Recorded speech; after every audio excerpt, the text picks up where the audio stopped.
sự trên nỗi đau nào lòng chợt thấy nghẹn ngào vì bao khát khao.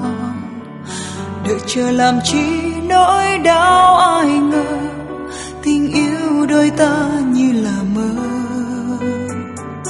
Bao yêu thương đã muộn màng vì mình quá vội vàng để lòng nát tan. Vậy mà giờ sao nói không nên lời, lệ rơi trên đôi mắt em.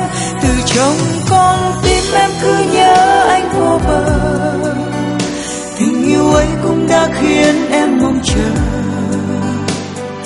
Góc phố vắng anh mình em bơ vơ, bao giấc mộng này tan vỡ. Thì thôi xem những chuyện mình chưa bắt đầu, để cho lòng này nhẹ với nỗi sầu. Như cành hoa đã thôi úa màu mà ta giữ lại cho nhau.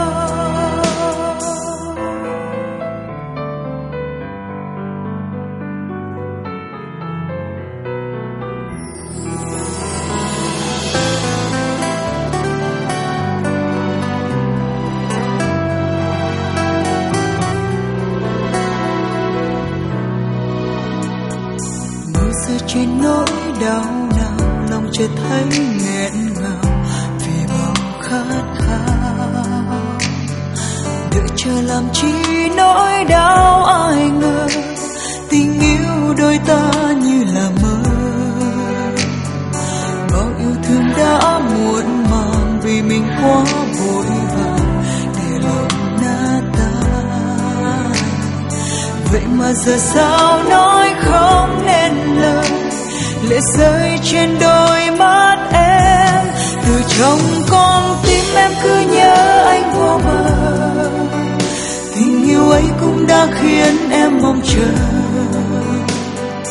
Góc phố vắng anh mình em bơ vơ, bao giấc mộng này tan vỡ. Thì thôi xem những chuyện mình chưa bắt đầu, để cho lòng này nhẹ với nỗi sầu. Như cành hoa đã thôi úa màu mà ta giữ lại cho nhau. Em xin yêu anh trong cơn mơ, người hay đến dù là giấc mơ.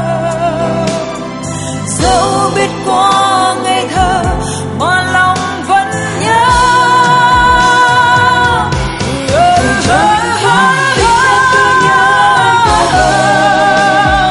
Tình yêu ấy cũng đã khiến em mong chờ. Góc phố vắng anh mình em bơ vơ, bao giấc mộng này tan vỡ. Thì thôi xem những chuyện mình chưa bắt đầu, để cho lòng này nhẹ với nỗi sầu.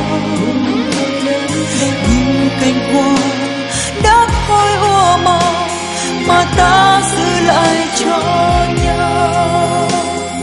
Như cành hoa đã thôi úa màu mà ta